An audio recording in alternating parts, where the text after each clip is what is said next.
ये सबसे खूबसूरत पुरुष होने के नाते उन्हें पद्मश्री के सम्मान से विभूषित किया है। छत्तीसगढ़ में वो इसलिए रहते हैं कि वहाँ की धरती जो खनिज उत्पाद करती है उससे उनकी लोकेशन मिलती जुलती लगती है। धरती से अक्सर कोयला निकलता है, कभी कभी कोयले की खान में हीरा भी निकलता है। तो मैं आपको हिंदी काव्य मंच का एक हीरा सौंपना चाहता हूँ। ओबामा को छत्तीसगढ़ी की एक कविता उन्होंने गिफ्ट की, जो ओबामा ने अमेरिका के व्हाइट हाउस में लगवाई। व्हाइट हाउस तक भारत की एक बोली को पहुंचाने वाला जो कैरेक्टर है, जो प्रतिभा है, वो पद्मश्री डॉक्टर सुरेंद्र दुबे। अब तक इस सदन में वो तालियां न उठी हो जो अब उनके स्वागत के लिए उठे। आपकी जोरदार तालियों के बीच डॉक्टर सुरेंद्र दुबे।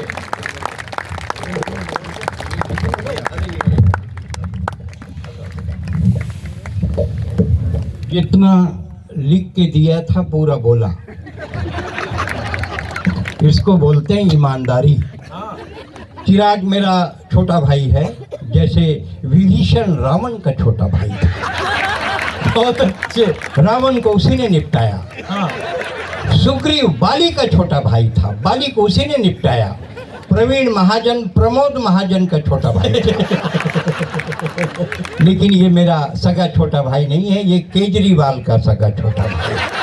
बहुत अच्छे। मैंने विश्व के 11 देशों में कविता पढ़ी है।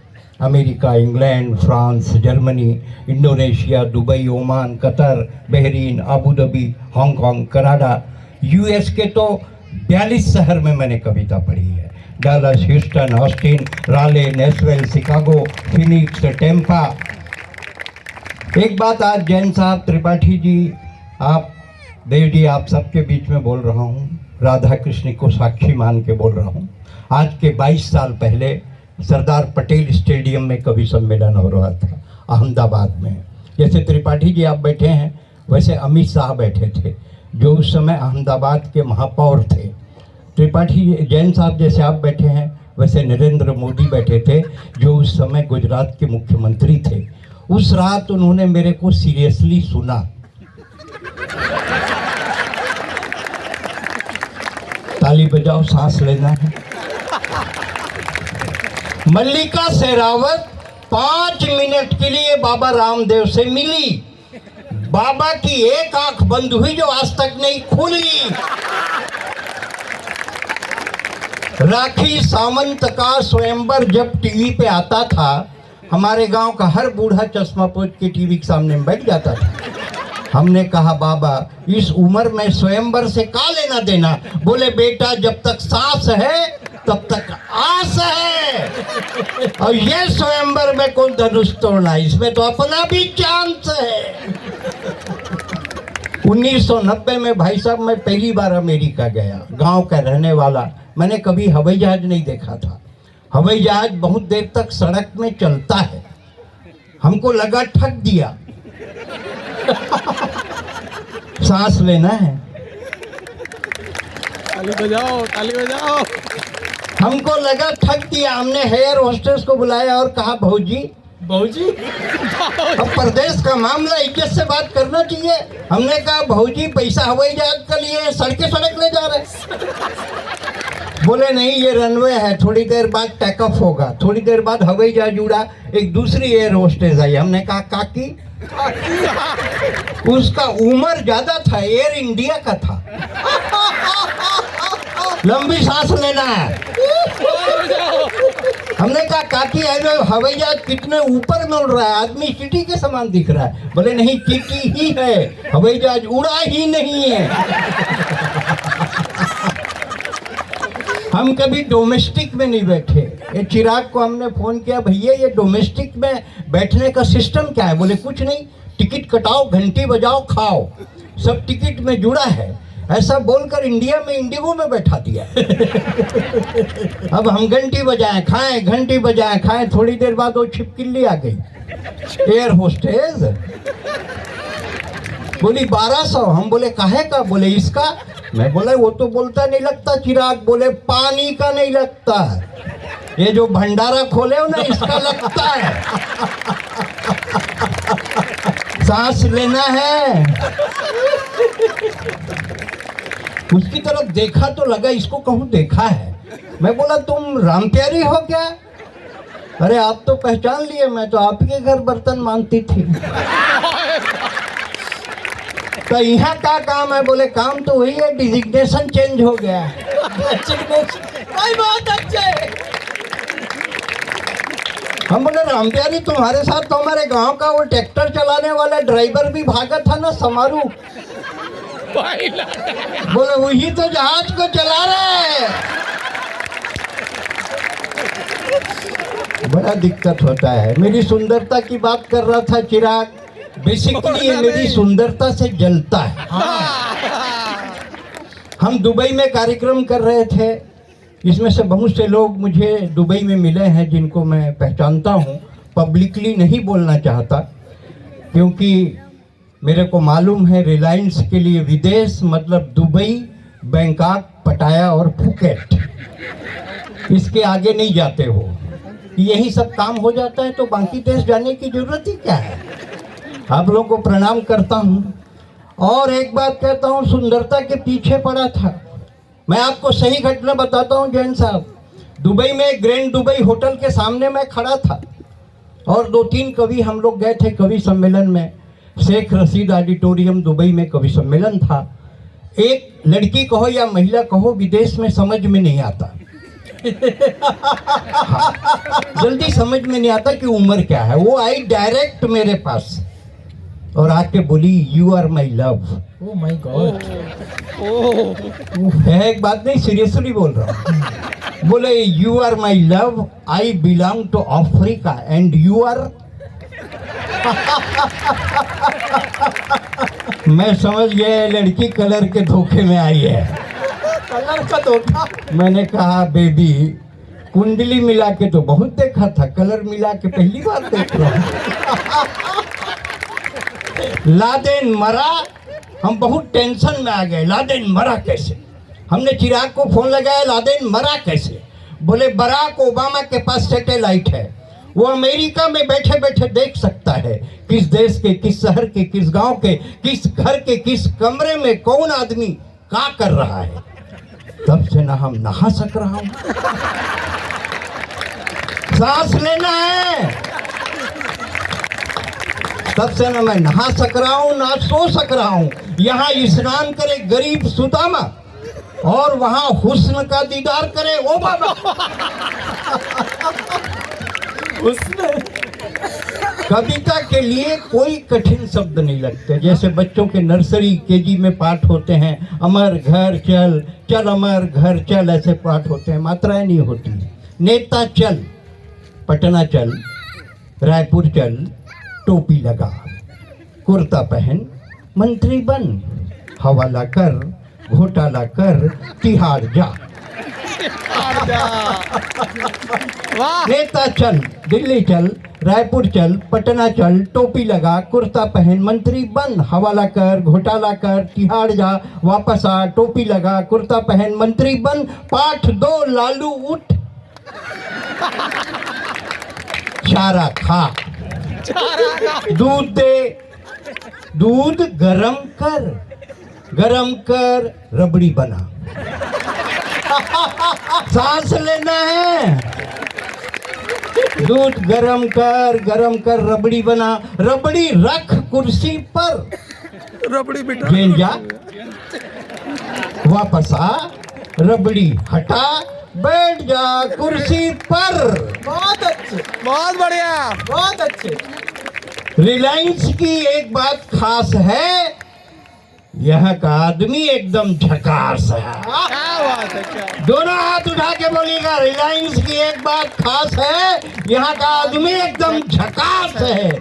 मैंने एक से पूछा आपका बेटा तुतलाता है क्या? बोले हमेशा नहीं तुतलाता है, बोलता है तब तुतलाता है। जबरदस्त आत्मविश्वास है, इसीलिए रिलायंस का आदमी एकदम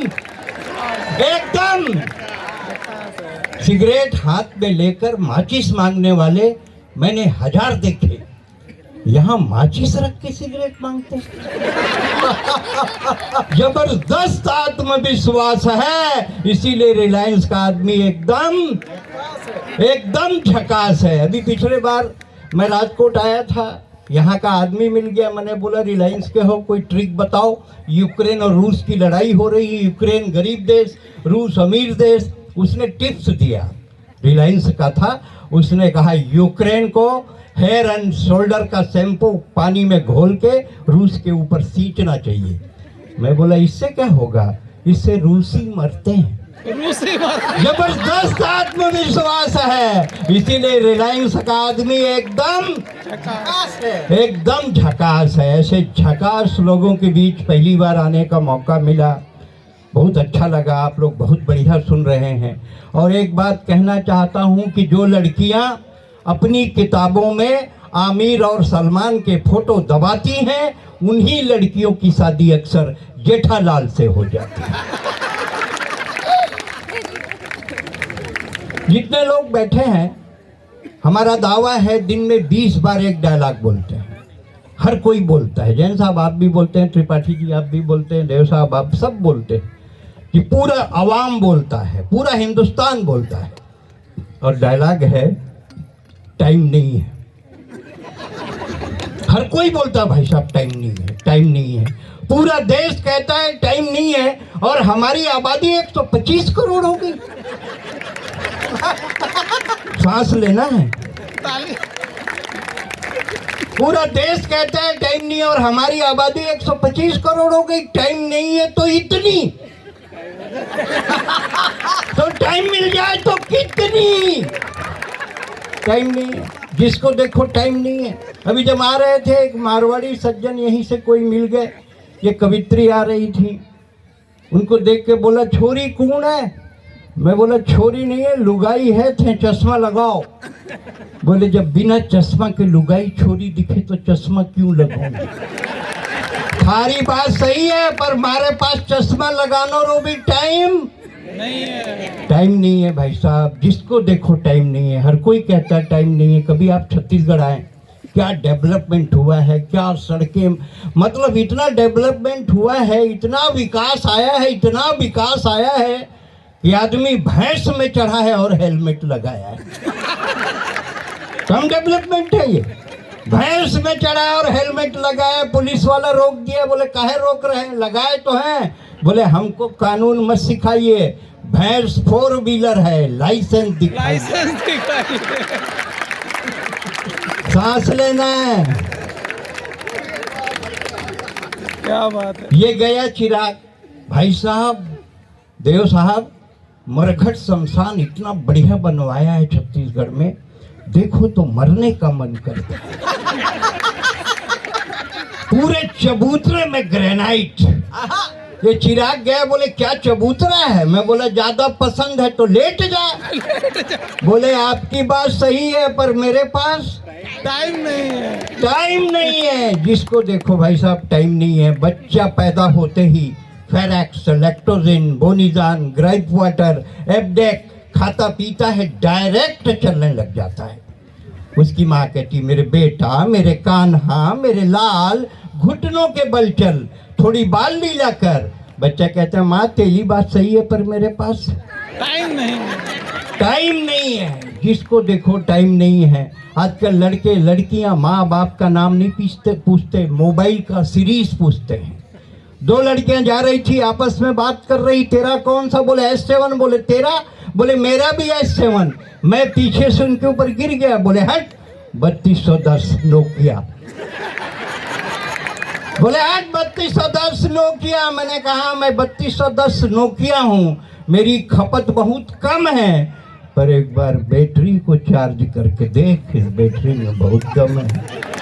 टाइम नहीं है, टाइम नहीं है, टाइम नहीं है। आप जिंदगी भर बोलिए टाइम नहीं है, लेकिन अगर कोई बेबस औरत सड़क पर इज्जत बचाने के लिए गुहार लगाए, कोई अंधा सड़क पार करने के लिए लाठी थमाए, कोई विदेशी सरहद पार करके हिंदुस्तान में घुस जाए, और रिलायंस अगली बार आपको फिर किसी कवि सम्मेलन में बुलाए, तो आप मत कहिएगा कि हमारे पास।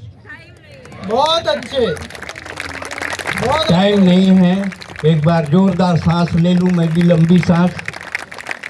बहुत बढ़िया सुन रहे हैं, इसमें दो मत नहीं है। बेटियों का जिक्र आया। बेटी जिंदगी के कितने किरदार को जीती है। मेरी बेटी छत्तीसगढ़ शासन में जिला अधिकारी है। आज मैं 4 पंक्तियां अपनी बेटी तक भेजता हूँ कि फली फूली टहनियां जड़ों के तरफ मुड़ी रहती हैं। अरे बेटियां कहीं भी रहें, माँ बाप से जुड़ी रहती। क्या कहने। बेटियां कहीं भी रहें, माँ बाप से जुड़ी रहती हैं। बेटों के साथ माँ बाप रहते हैं, उन्हें आभास होता है। और बेटी 7 समुंदर पार शिकागो में हो और माँ राजकोट में खास दे तो बेटी को एहसास होता है। ये बेटी होती है, ये बेटी होती है। इन्होंने पति पत्नी के ऊपर तो पूरी जुगलबंदी चली, बहुत पत्नियों का जिक्र आया। पति भी 2 कौड़ी के होते हैं चिराग, 2 कौड़ी के होते हैं इसीलिए पति होते 2 कौड़ी के ही होते हैं। भगवान राम की सेना में रीछ थे, भालू थे, बंदर थे, आदमी एक भी नहीं था, क्योंकि भगवान जानते थे कि इनका भरोसा नहीं करना है। मैं नारी के अस्मिता और स्वाभिमान की बात करना चाहता हूँ जी। कुछ पंक्तियां पढ़ना चाहता हूँ। स्वागत। औरत के कई रूप होते हैं बेटे। वो पत्नी होती है, प्रेमिका होती है, बहन होती है। उसी औरत का एक रूप माँ होता है, जिसके स्तनपान से तेरे शरीर में लहू बहता है। क्या बात है, वाह। तेरी माँ ने तेरे बदन पर चर्बी चढ़ाने के लिए पिए होंगे आंसुओं के 1000 घूंट। कभी किसी माँ ने अपने बेटे से नहीं कहा बड़ा होकर औरत की इज्जत जो। क्या कहने, जिंदाबाद। कभी किसी माँ ने अपने बेटे से नहीं कहा रही जिस्मों की नुमाइश की बात। आज ये समाज कहता है कि लड़कियां ऐसे कपड़े पहनती हैं जिनके कारण भ्रष्टाचार बढ़ता है, जिनके कारण व्यभिचार बढ़ता है। आज की रात उन तमाम बेटियों का अपने आप को वकील मुकर्रर करता हूँ और 4 पंक्तियां पढ़ता हूँ। रही जिस्मों की नुमाइश की बात, ये तुम्हारे बचने का बहाना है। तुम तो गजब का कहर ढालते हो और सिर से पैर तक ढकी औरतों को भी निगाहों से नंगा कर डालते हो।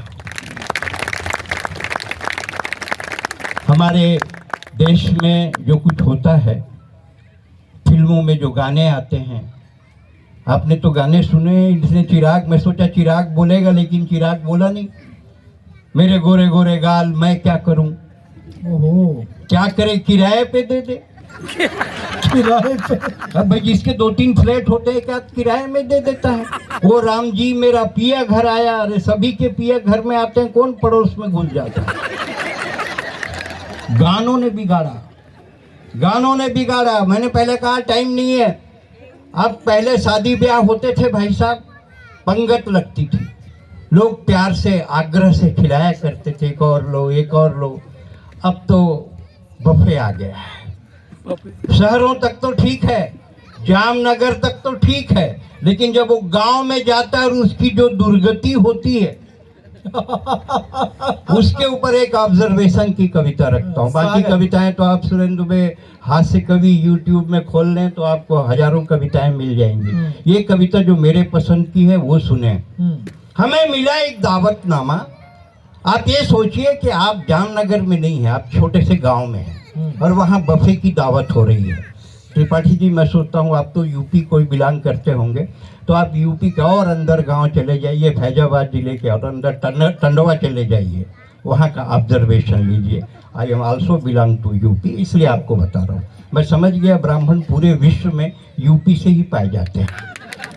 और लोग कहते हैं भाई साहब ब्राह्मण ज़्यादा खाते हैं।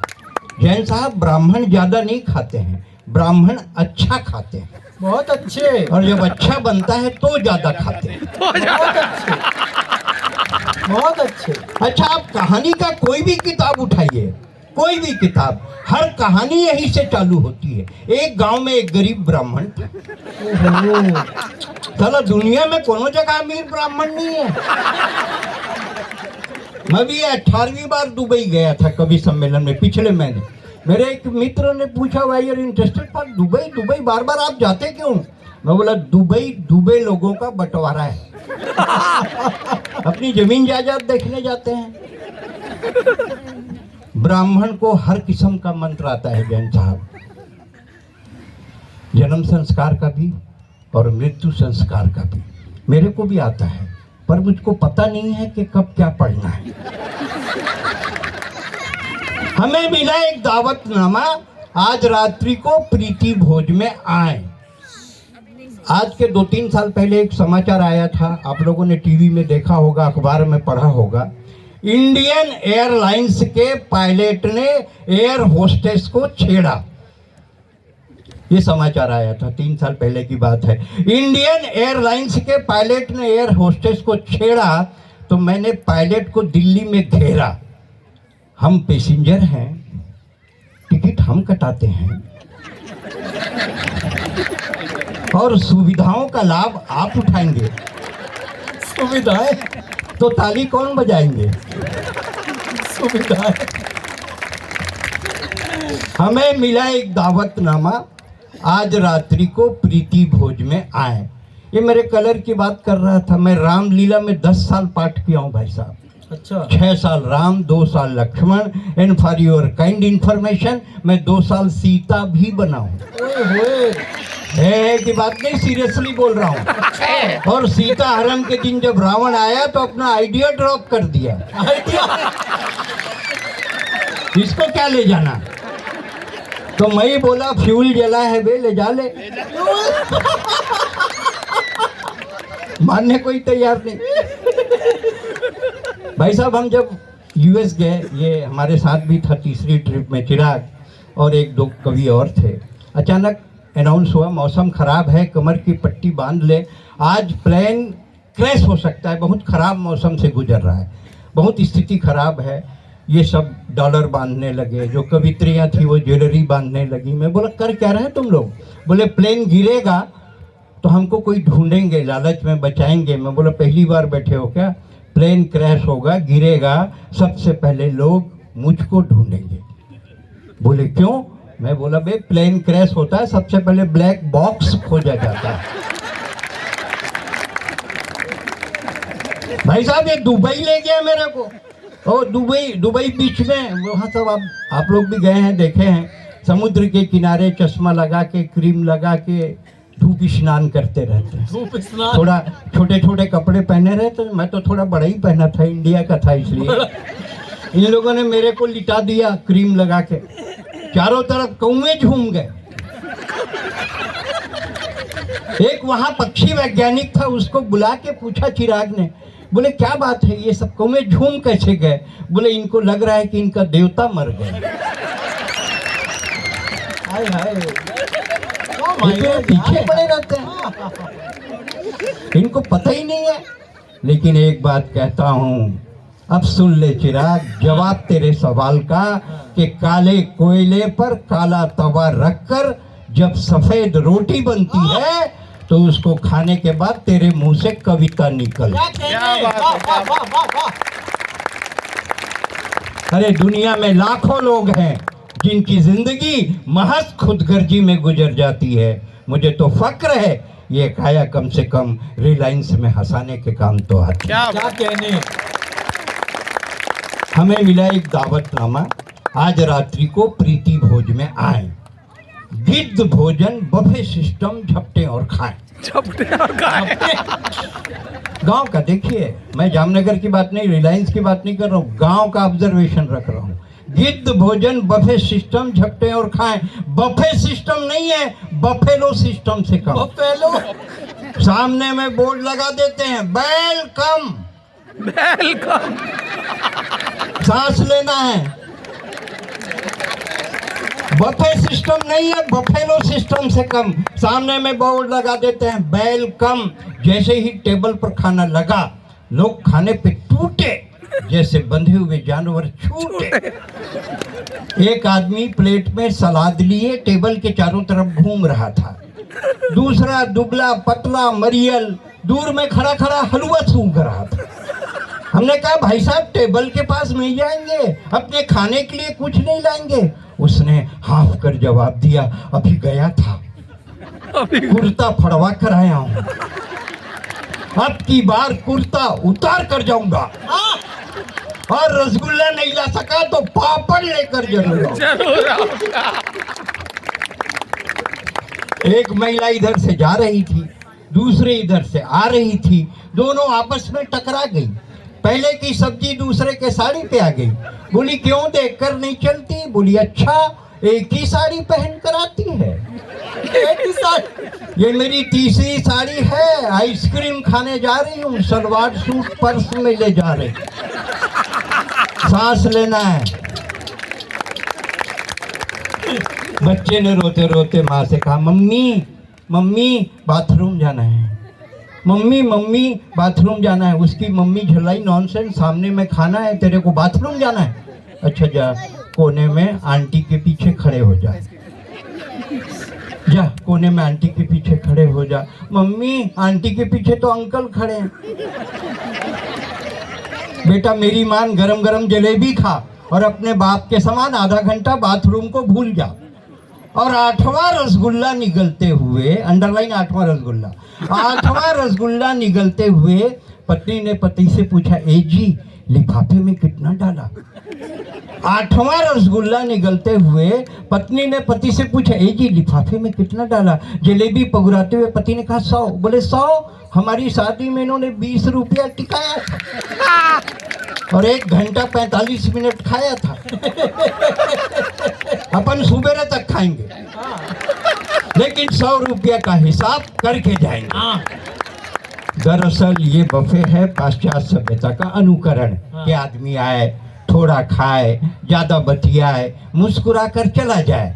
पर हिंदुस्तान ऐसा देश, यहाँ आदमी खड़ा खड़ा इतना खाता है, खड़ा नहीं रह पाता। खड़ा नहीं रह पाता है। वाह वाह वाह। आदमी खड़ा खड़ा इतना खाता है कि खड़ा नहीं रह पाता है।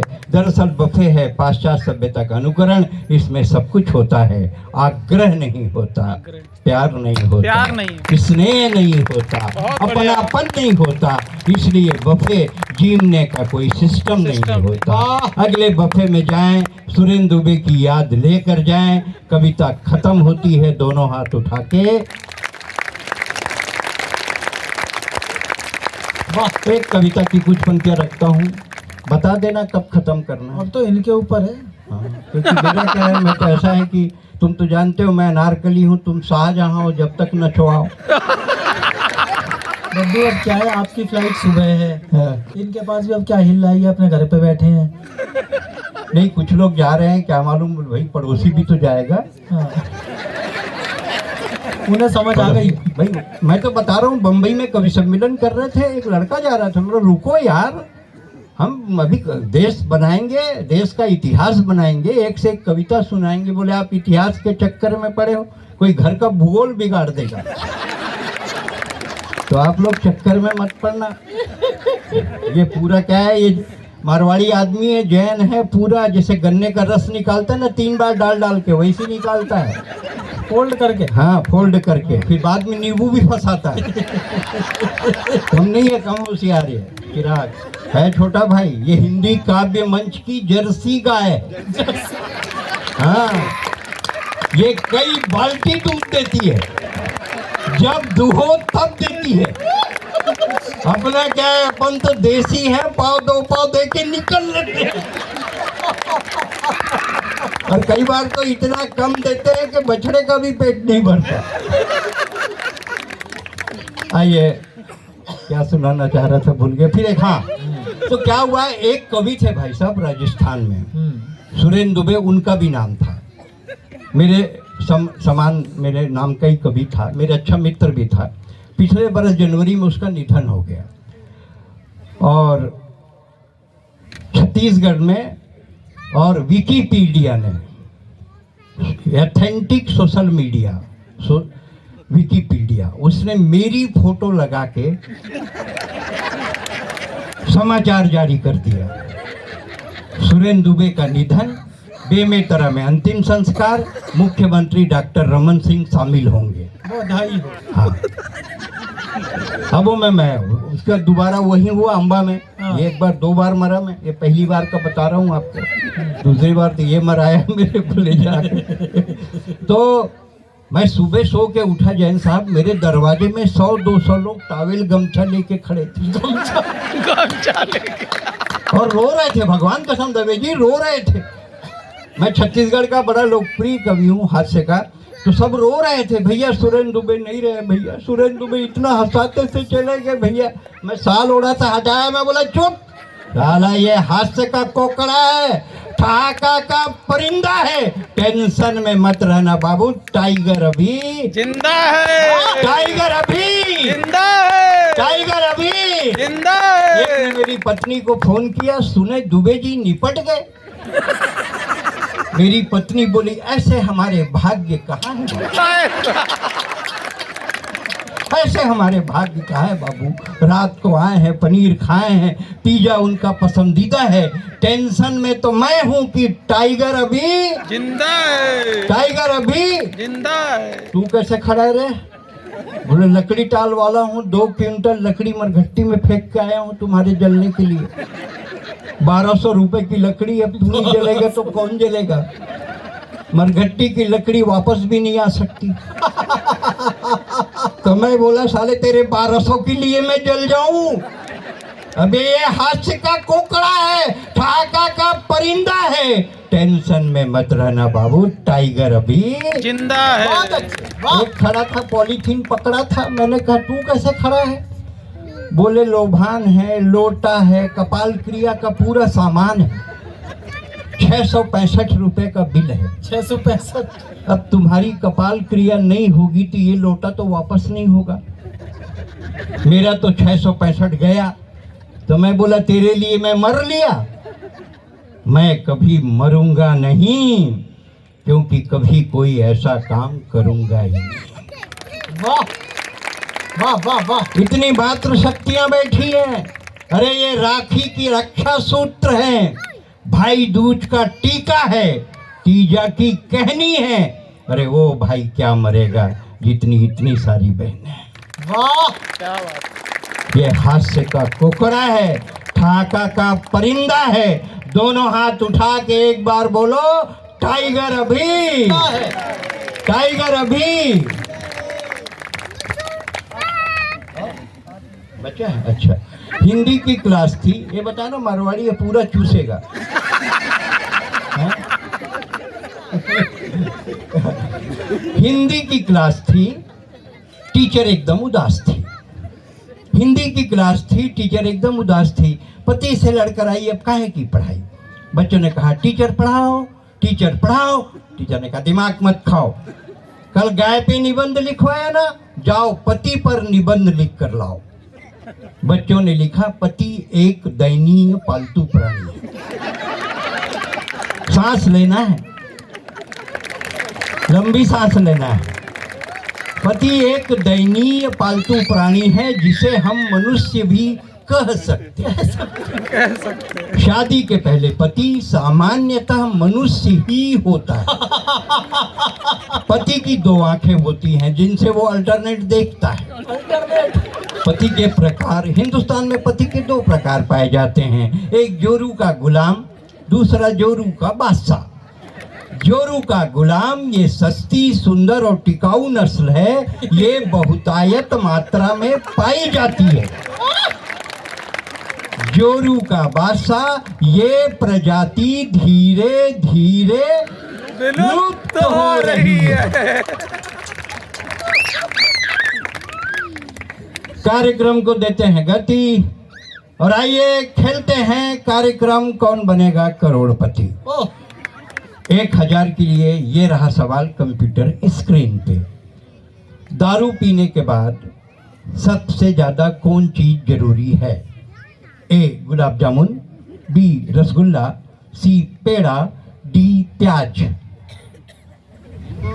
प्याज, काजू। आप जीत गए 1000। 5000 के लिए ये रहा सवाल कंप्यूटर स्क्रीन पे। दारू पिए सड़क किनारे पड़े आदमी के पास पहले, सबसे पहले कौन जानवर जाता है? ए गाय, बी बकरी, सी बैला, डी कुत्ता। कुत्ता। बिल्ली बिल्ली। आई है। पहले तानसेन कविता सुनाते थे, हिरण आते थे। अब कलयुग आ गया है, सुरेंद्र दुबे कविता सुनाते बिल्ली आ गई। बहुत अजीब स्थिति है। 12 पंक्तियों की एक कविता पढ़ते हैं, इसके बाद विराम करेंगे। एक कविता एक मैसेज के साथ है। हम कवियों के ऊपर एक संकट है। अक्सर मैं इस कविता की 12 पंक्तियाँ इसलिए पढ़ना चाहता हूँ कि जब राम मंदिर का जिक्र आता है तो गुजरात का जिक्र आता है, राम मंदिर का जिक्र आता है तो मोदी जी का जिक्र आता है, राम मंदिर का जिक्र आता है तो अमित शाह जी का जिक्र आता है। राजनीति को भूल जाइए, राजनीति से मेरा कोई लेना देना नहीं, लेकिन राम मंदिर से मेरा लेना देना है। क्या बात है, वाह। हम अक्षर लोग मेरे से, मैं फैजाबाद, त्रिपाठी जी आप तो जानते हैं, मैं फैजाबाद जब अयोध्या कौन से नए जिले में आ गया वो, उसमें याद नहीं आ रहा है मेरे को, पहले अयोध्या फैजाबाद जिले में था। तो जब मैं गया तो वो मेरे से पूछा, why you are interested for temple of Ram, आप राम के मंदिर के लिए इतनी रुचि क्यों लेते हैं? तब मैंने जवाब दिया, कौशल्या छत्तीसगढ़ की बेटी, कौशल्या छत्तीसगढ़ की बेटी, उनके बेटे राम, और जहाँ राम ने जन्म लिया वहाँ बाबर का क्या? बहुत अच्छे लड्डू, बहुत अच्छे। जहाँ राम ने जन्म लिया वहाँ बाबर का क्या काम? हम अक्षत चावल कुमकुम रोली बंधन चंदन वाले हैं, हम अक्षत चावल कुमकुम रोली बंधन चंदन वाले हैं, हम दुर्वा हैं, हम बिल्व पत्र, हम दूध दही शक्कर शहद, हम ही पंचामृत हैं, हम कपूर की आरती, हम एकादशी का व्रत हैं, हर हर गंगे बम बम भोले वाले हैं, अब तैयारी कर लो बेटा, हम मथुरा आने वाले। क्या बात है, क्या बात। अब तैयारी कर लो बेटा, जहाँ तेरा वजूद किस्तों में दिखता है, अरे बावला है रे जो कविता लिखता है। मैंने जिंदगी के 40 साल गुजारे हिंदी कवि मंच में, 1990 से मैं मंच पर हूँ।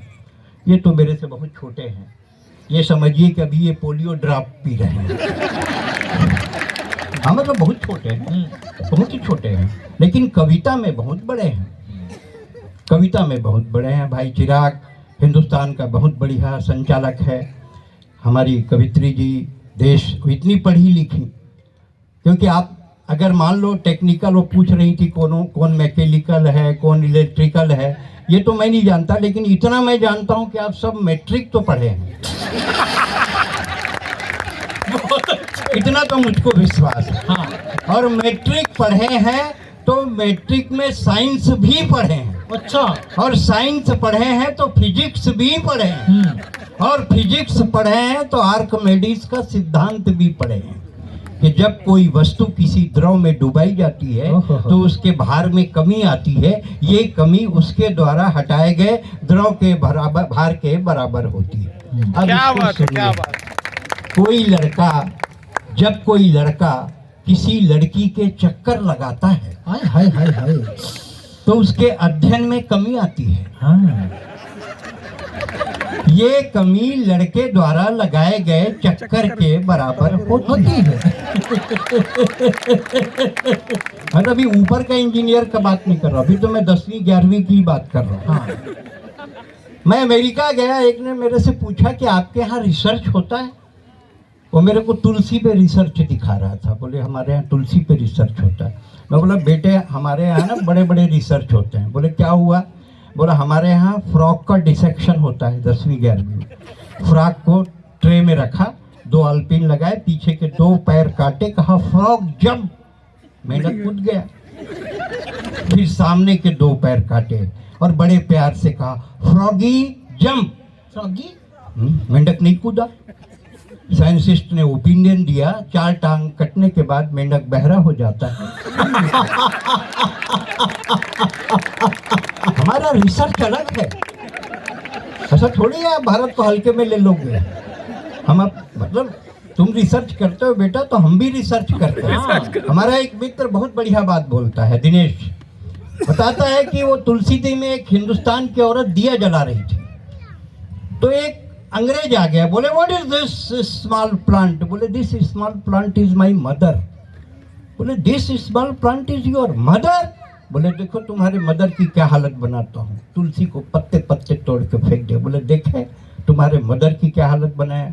अब हिंदुस्तान की औरत की ताकत देखो, और अगर आपको लगे कि औरत के स्वाभिमान की इससे बड़ी बात नहीं हो सकती तो जोरदार तालियां बजाना। औरत ने कहा अच्छा मदर से मिले हो, फादर से नहीं मिलोगे? बोले फादर कहाँ है? बोले बाड़ी में। बाड़ी में ले गया केवाच के खुजली के पेड़ के पास। बोले ये फादर है। उसको अंग्रेज उखाड़ा, साला आज तक खुजाते हुए बरमुंडा पहन के घूम रहा। ये है हिंदुस्तान। बोला भारत माता की, भारत माता की। हमारा स्वाभिमान है हिंदुस्तान, हमारा स्वाभिमान है। हम युग गुरु थे, हैं और रहेंगे। मैं ये कहता हूँ कि जब मंच में हम माँ को अभी दीप जलाएंगे, आ जाओ आ जाओ। इसका कुछ अतिरिक्त प्यार है मेरे से। नहीं दद्दू, ये दरअसल वो चीते के बच्चे अभी ताजे ताजे हुए, नामीबिया सोच के आ गए आपकी ओर। नहीं, हाँ वो मोदी जी चीते लाए तब से बिल्लियां सब मेरे तरफ ही आ रही हैं। चिंता मत कर। बहनों और भाइयों, मित्रों, ये बिल्ली आपका कुछ नहीं बिगाड़ सकती है। आज रात 12 बजे के बाद ये बिल्ली जहाँ रिलायंस बोलेगा वहां चली जाएगी। आइए, जहाँ तेरा वजूद, हम कवि पूरे देश पे, व्यवस्था पे, सरकार पे, सब पे कविता लिखते हैं। जब हम मंच पर माँ शारदे की वंदना बेटी कर रही थी, मैं दावा करता हूँ, क्योंकि मैं सनातनी हूँ इसलिए दावा करता हूँ कि जब हम माता को बुलाते हैं, रामचरितमानस में चौपाई है कि माता मंच पे आके बैठ जाती है कवियों को सुनने के लिए। भगति हेतु विधि भुवन बिहाई, सुमिरत सारद आवती धाई। माँ के मंच पर बैठ जाती है, और जब कविता नहीं होती, लफासी होती है, उसके लिए भी रामचरितमानस में चौपाई है। कीन प्राकृत जन गुण गाना, सिर धुन गिरा लगत पछ। क्या कहने। ये है जी। आज कोई भी लड़की किसी भी लड़के को डायरेक्ट प्रपोज कर देती है, I love you, I want to marry you. Ramayana पढ़ो, रामचरितमानस पढ़ो। माता जानकी ने पुष्प वाटिका में भगवान राम को देखा, उन्होंने डायरेक्ट प्रपोज नहीं किया। डायरेक्ट प्रपोज नहीं किया, मर्यादा को देखिए। उन्होंने आरती की थाल लेकर माता गौरी के पास गई। क्या कहने। और माता गौरी के सामने दिया जलाकर भगवान राम का स्मरण करके कहा, जय जय जगदम्बा जगजननी, गजवदन खड़ानन की माता, जय शिवा भवानी कल्याणी, जय सर्व मंगला वरदाता। तुम शिव मुख चंद्र चकोरी हो, अर्धांगनी हो अखिलेश्वर की, अंतर्यामिनी घट घट वासिनी, किस तरह कहूँ उर अंतर की। भगवान राम को अपना पति स्वीकार किया और अपनी नोटशीट आवेदन माता गौरी के चरणों में रखा। आदरणीय जैन साहब, उसमें चर्चा नहीं हुई, उसमें ये नहीं लिखा कि बजट प्रावधान रखो, इसमें व्यय क्या है, इसे कैबिनेट की बैठक में रखो, इसको उच्च अधिकारी तक भेजो, ऐसा कुछ नहीं लिखा। माता गौरी ने डायरेक्ट ऑर्डर किया। हे सीते कुछ संदेह नहीं, उत्तम अभिलाष तुम्हारी है, नारद का वचन सत्य होगा, यही आशीष हमारी है। हम ये हिंदुस्तान, बहुत अच्छे हमारी ये हम हैं, ये हिंदुस्तान है। विवेकानंद जी जब शिकागो में भाषण कर रहे थे, अंतिम बात करके मैं विराम करता हूँ। विवेकानंद जी शिकागो में भाषण कर रहे थे, एक आ गए और एक युवती आई, सुंदर युवती, उसने विवेकानंद जी से कहा, मैं आपसे विवाह करना चाहती हूँ। विवेकानंद जी ने पूछा, आप मुझसे विवाह क्यों करना चाहती हैं? बोले, आप अलौकिक व्यक्तित्व के धनी हैं, आपसे और मुझसे मिलकर जो संतान होगी वो दिव्य और अलौकिक होगी। विवेकानंद जी का जवाब, अगर आपको लगे कि आज रिलायंस के कार्यक्रम में विवेकानंद जी का जवाब सुरेंद्र दुबे कोट कर रहा है, तो अब तक जिन्होंने भी तालियां नहीं बजाई वो ताली बजाएंगे। विवेकानंद जी ने कहा इसके लिए आपको शादी करने की जरूरत नहीं है, आप मुझको अपना बेटा स्वीकार करो। क्या बात, क्या बात। हम ये बनाना चाहते हैं हिंदुस्तान को। एक अंग्रेज ने, एक अमेरिकन ने विवेकानंद जी से कहा आप हिंदुस्तान की औरतें, हिंदुस्तान की लड़कियां नैरो माइंडेड हैं, बैकवर्ड हैं। विवेकानंद जी ने पूछा ऐसा आप क्यों बोल रहे हैं? बोले इसलिए कि आपके भारत की लड़कियां, भारत की औरतें अनजान मर्दों से सेकंड नहीं करती। विवेकानंद जी का जवाब सुने। विवेकानंद जी ने कहा आपकी महारानी सामान्य लोगों से हाथ मिलाती है, मेरे देश की हर औरत तुम्हारी रानी से कम नहीं है, वो अल्लू खल्लू लोगों से सेकंड नहीं करती। ये है हमारा भारत, ये है हमारा स्वाभिमान, जहाँ तेरा वजूद किस्तों में बिकता है। अरे बावला है रे जो कविता लिखता है, गरीबी के लिए बिक, महंगाई के लिए बिक, बेकारी के लिए बिक, अगर बच जाए जिंदा तो कविता लिख। बहुत अच्छा। मेरे खोखले शरीर में बहुत दम है, इस देश में कविता लिखना क्या आत्महत्या से कम है? तो कलम सलामत है मेरी, तो किस्तों में क्यों बिकूं? आप बोलिए भाई साहब, मैं किस पर कविता लिखूं? बहुत अच्छा। आप बोलिए भाई साहब, मैं किस पर कविता लिखूं? थाने से निकलती औरत के फटे आंचल पर, या अस्मत लुटाकर मिले मुट्ठी भर चावल पर, नेताओं के कुर्सियाना हवस पर, या भूखे बच्चों के बाल दिवस पर? अरे फुटपाथ में हूँ तो संसद में कैसे दिखूं? आप बोलिए भाई साहब, मैं किस पर कविता लिखूं? आप बोलिए भाई साहब, मैं किस पर कविता लिखूं? लड़कियों के छेड़छाड़ पर, लड़कियों के छेड़छाड़ पर, नदी नाले या पहाड़ पर, मजहबी दंगों पर, या अयोध्या के पंडों पर? अरे पूरी धरती राम की है, तो किस टुकड़े पे मैं राम का नाम लिखूं? आप बोलिए भाई साहब, मैं किस पर कविता? बहुत अच्छे। आप बोलिए भाई साहब, मैं किस पर कविता लिखूं? थाने के कुत्तों पर, या दिल्ली के कुकुर मुत्तों पर? रास्ता काटती बिल्ली पर, या गिरवी रखी दिल्ली पर? ऐसे घटिया नेताओं पे कलम घिसूं? आप बोलिए भाई साहब, मैं किस पर कविता लिखूं? योजनाओं की रंडियों पर, बदलते हुए झंडे और झंडियों पर? अरे दीमक लगे संविधान पर, या जलते हुए हिंदुस्तान पर? अरे जिंदा हूं तो रिलायंस में मुर्दा कैसे दिखूं? आप बोलिए भाई साहब, मैं किस पर कविता? आप बोलिए, अगर कविता पसंद आ गई 2 मिनट तक ताली बजाते रहे। धन्यवाद।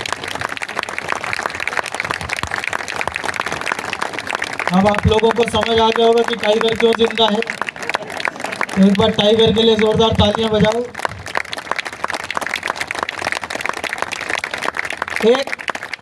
एक आध मिनट और लूंगा दीपक जी, ज्यादा समय अब लूंगा नहीं। राम से शुरू हुए थे और राम पर ही समापन हुआ। बस 2-1 बातें कहना चाहता हूँ। जैन साहब, बचपन में गरीबी के दिन हमने भी देखे, आपने भी देखे होंगे। ये जितनी पीढ़ियां इन सब ने निर्धनता के दिन देखे हैं, ये हमारी किस्मत में लिख कर आए थे। तो बचपन में जब गरीबी के दिन आते थे तो हमारी रोटी पर से घी गायब हो जाता था, ये आप लोगों ने भी देखा होगा। लेकिन पूजा के आले में एक जोत का डब्बा रखा होता था, उसमें से घी कभी खत्म नहीं होता था। बहुत बढ़िया। तो एक दिन, मैं तो बढ़िया आदमी हूँ, मैंने अपनी माँ को कहा, मैंने कहा माँ, जब तक ये गरीबी के दिन है तब तक ये जोत के डब्बे वाला घी रोटी पे ट्रांसफर कर दे। हाँ, भगवान को क्या पता चलेगा। मेरी माँ ने मुझे जो जवाब दिया, मैंने जिंदगी का पाठ पढ़ लिया। मेरी माँ ने कहा, बेटा अगर इस जोत के डब्बे के घी की चिंता हम करते रहे तो रोटी पर घी कैसे आएगा, इसकी चिंता भगवान करेगा। तो जैन साहब, त्रिपाठी जी, ये जो कवि सम्मेलन का बजट है,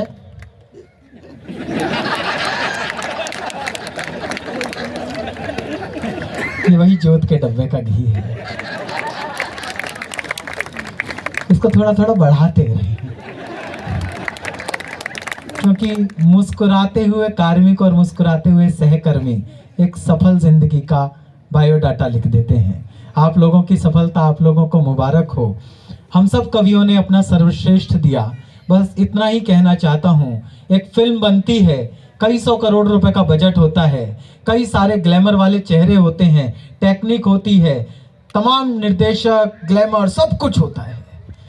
वो 1.5 घंटे की फिल्म कई सारे ग्लैमर वाले चेहरों के साथ 200-250 करोड़ का बजट खर्च करके एक इंटरवल के साथ 1.5 घंटे आपको ऐसे हॉल में नहीं रोक पाती जो इन 4 बिना लिपे पुते चेहरों ने पिछले 2.5 घंटे से आपको अपनी कुर्सियों से उठने नहीं दिया। ये हिंदी की ताकत है, ये हिंदी कविता की ताकत है। इस कविता को अपने बीच में बनाए रखिए। अगर अगली पीढ़ी के हाथ में हम लोगों ने कविता दे दी तो तय मानिए अगली पीढ़ी आपके बुढ़ापे की लाठी बन जाएगी। वरना इंटरनेट ने ये परिस्थिति कर दी है कि आज माँ बाप की बस यही टेंशन है कि बेटी अपलोड क्या कर रही है और बेटा डाउनलोड क्या कर रहा है। इस दौर में अपने घरों को बचाना है, उजालों को आंखों में महफूज रखना। बहुत दूर तक रात ही रात होगी। मुसाफिर हैं हम भी, मुसाफिर हो तुम भी, किसी मोड़ पर फिर मुलाकात होगी। बहुत बहुत धन्यवाद, बहुत बहुत आभार। मैं दीपक दवे जी से अनुरोध करता हूं कि वे आएं और हमारा धन्यवाद ज्ञापन करें। जाने से पहले 1 मिनट कुर्सी मत छोड़िए, क्योंकि मुझे ये पूछने की ज़रूरत नहीं है कि आज आपकी शाम बेहद खूबसूरत यादगार बनी है। एक बार अपनी कुर्सी पे उठकर इन चारों महानुभावों के लिए ऐसी यादें छोड़ दीजिए कि ये रिलायंस को हमेशा याद रखें।